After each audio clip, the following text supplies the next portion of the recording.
Hello, everyone. Welcome to another episode of Unscripted and Unchained RPG Review. I am DM Bloodworth, and as you can see by the graphics, today's video I'm going to be taking a look at the Advanced D&D Dungeon Master's Adventure Log. I was on Facebook earlier today, and someone had asked the question, to the general, broader audience there. What is some of the things that I should use to make running Advanced Dungeons and Dragons First Edition a little bit easier?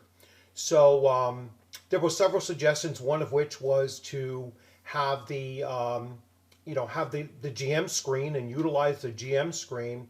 And in particular, I would go with the second variant of that over the first one because I think the second variant adds a little bit more to utilize in that. And then another person had suggested using this product here, the Advanced D&D Dungeon Master's Adventure Log.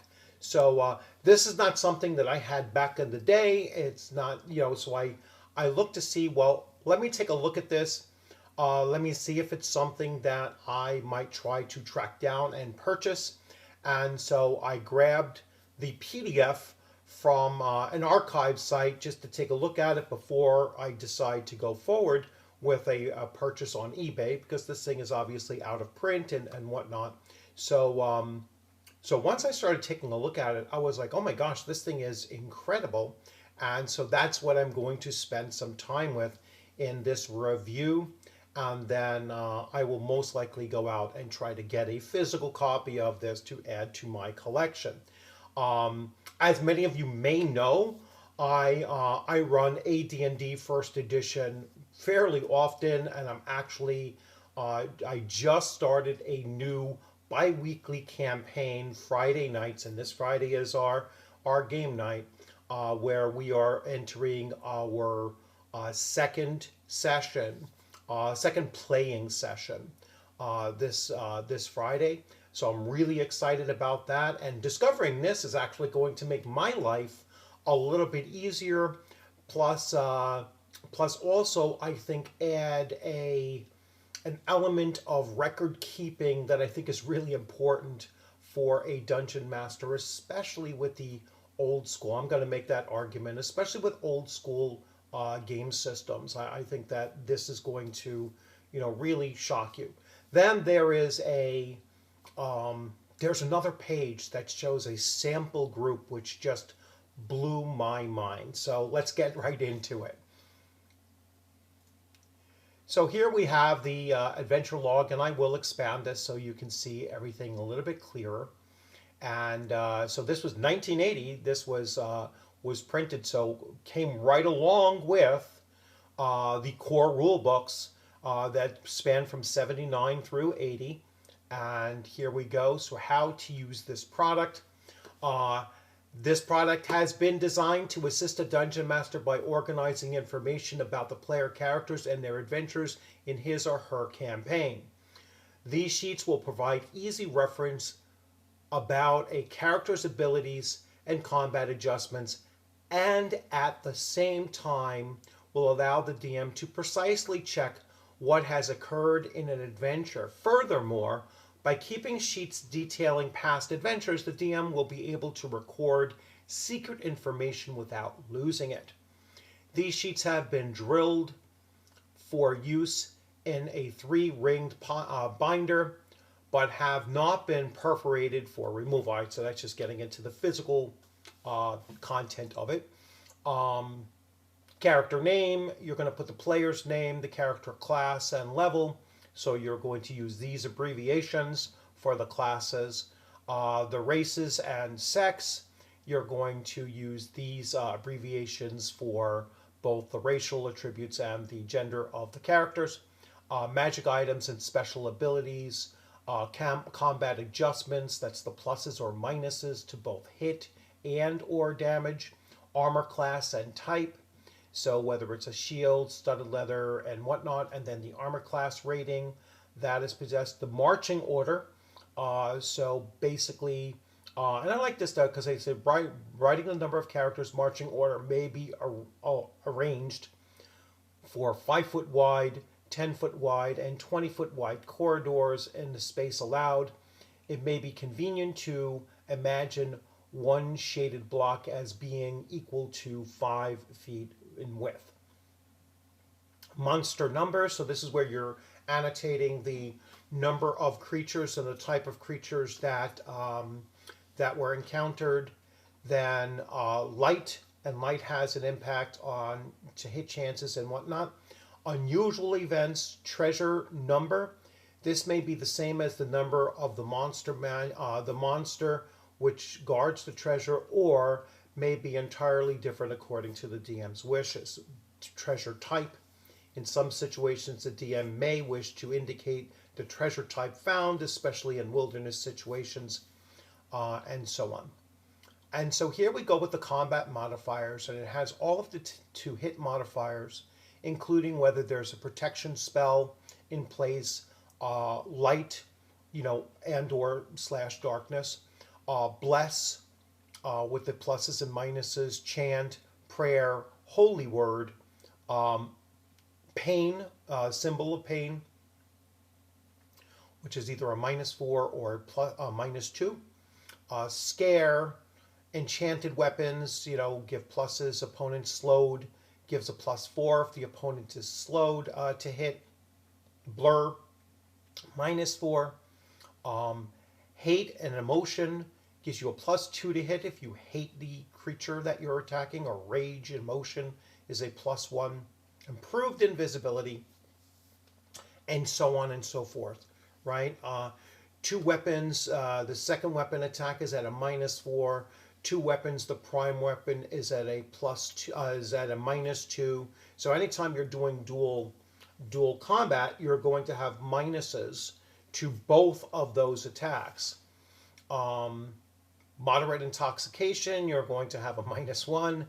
Great intoxication, a -5. Thief, assassin, backstabbing, a +4.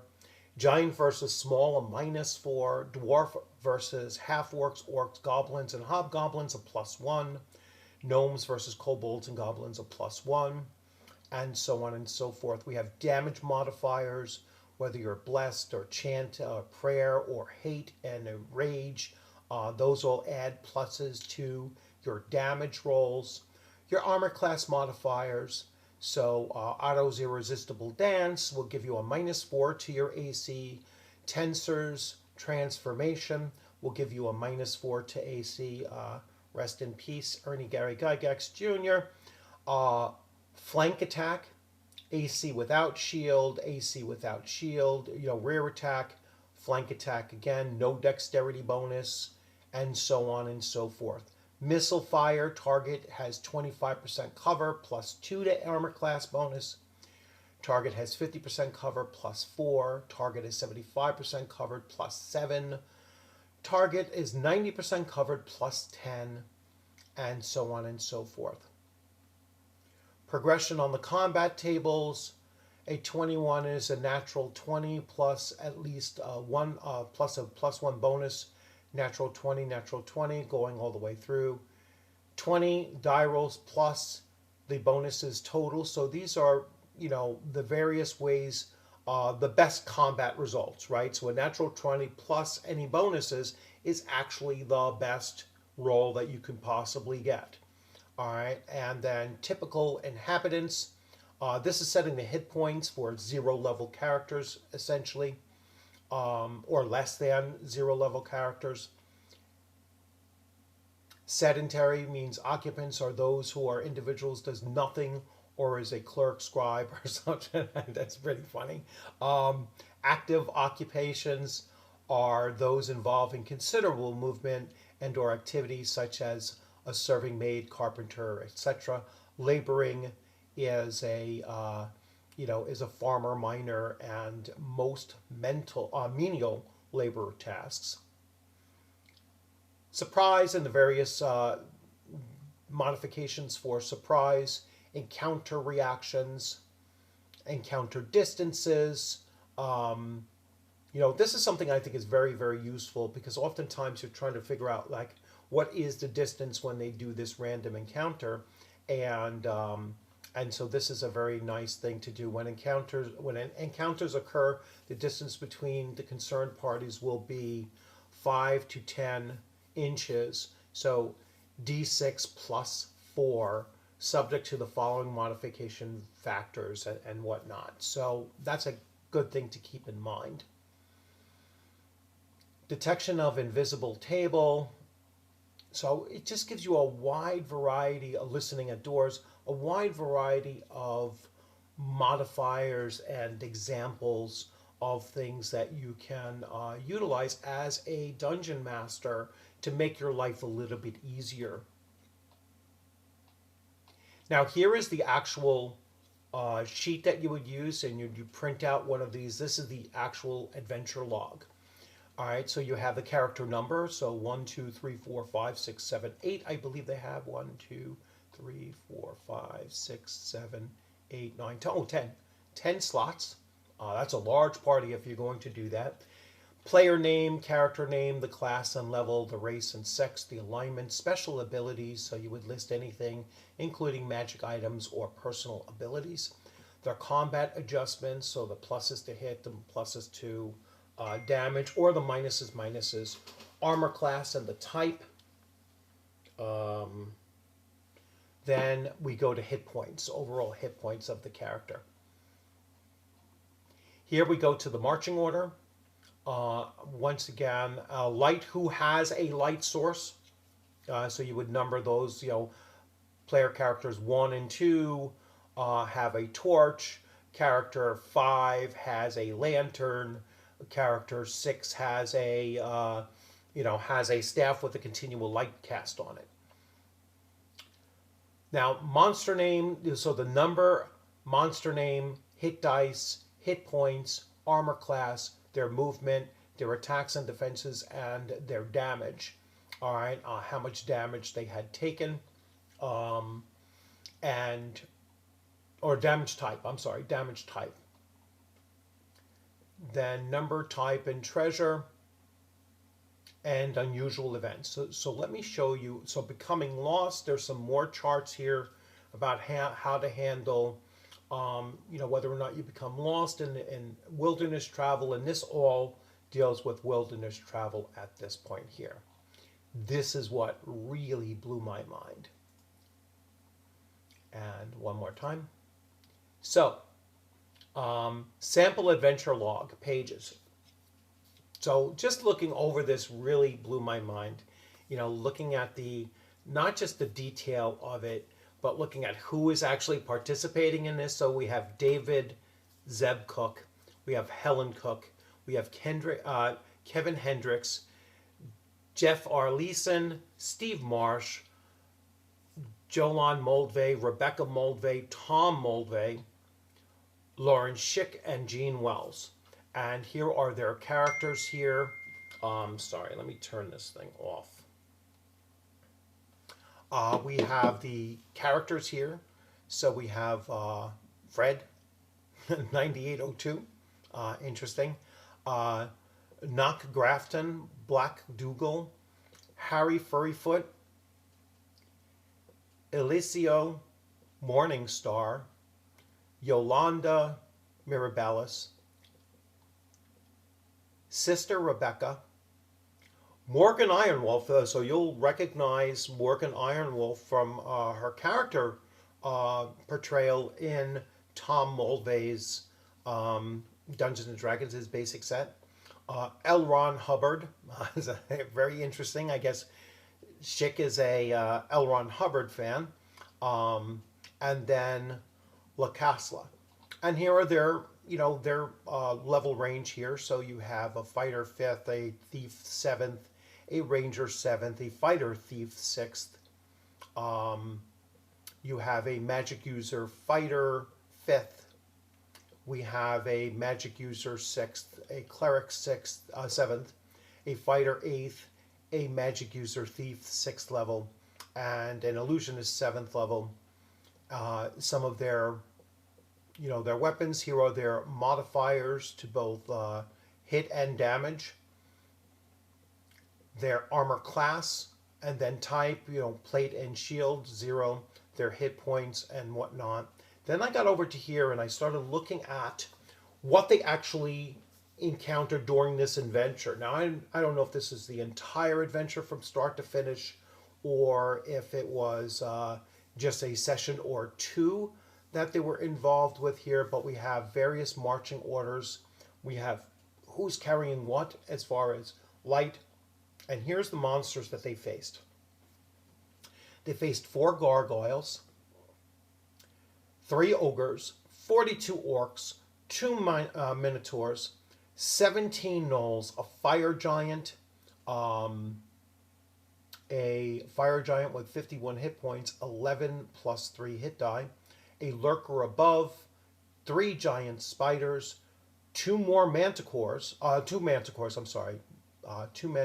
3 whites, an adult large black dragon, all right, with 37 hit points. That's important for breath weapon, and an Umber Hulk. So then we look at the treasure that was gained throughout, and